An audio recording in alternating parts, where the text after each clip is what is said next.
Hello guys! Good morning! Good morning everyone! So today guys, meron naman tayong lilinisan nga washing machine. Ayan. Fully automatic sharp washing machine. So lilinisan natin to guys.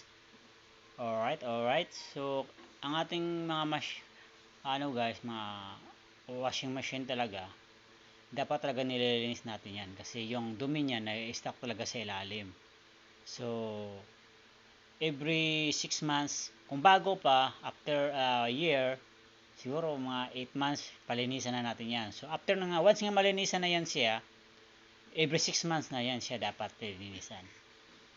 So, lalo na kung araw-araw gagamitin. Kung marami kayo sa isang bahay, so kailangan linisan siya. Pero kung di kayo madalas maglaba, pwede 1 year, ganun. Depende sa use, guys. So, ayan, binaklas na natin. So, kasama ko si pare ko.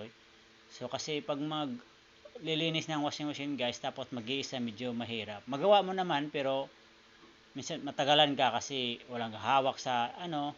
So ayan, binaklas na natin. Shoutout sa may-ari nito. Ayan, tinira ni Parekoy. Ayan o, if you can see, tingnan mo yung dumi guys. Diba? Sobrang dumi, diba? So, dahil siguro, ayan, na-brush ko na yan. Ayan, na-brush ko na yan. Pumuti na nga. Tingnan mo yung drum. Oh, sobrang dumi.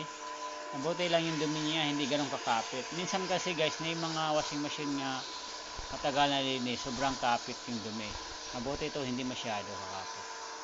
So yan. Alright. So of course, kailangan natin maglilinis ka ng mga washing machine, kailangan may mga proper nga gamit. May proper tools tayo. Kasi pag wala kang tools, mahirap. O lalo na yung pagbaklas sa ano. Ito guys, kinalawang na itong bakal dito, ilalim ng drum. So, ang gawin natin ito, ipaalam natin sa may-ari kung anong gusto niya. Para sa akin, is advice, gagray namin yon, igagray natin yan, tapos pinturahan, hindi po natin ibalik. Kasi kinalawang na siya. So, mamaya, tanongin natin yung may-ari kung anong desisyon niya. Kung gusto niya nga ibalik lang, so, pero another, yun guys, additional yun payment doon kapag mag-grind tayo. Katulad yan, ginawa ko na. Ayan. Gagrind natin yan, tapos piturahan natin yan after sa pag-grind. So, tinanggal natin yung makalawang yan. Commonly talaga sa washing machine guys, lalo na ganito nga type na washing machine, kinakalawang yung mga bakal sa ilalim. Of course, di ba, tubig yan.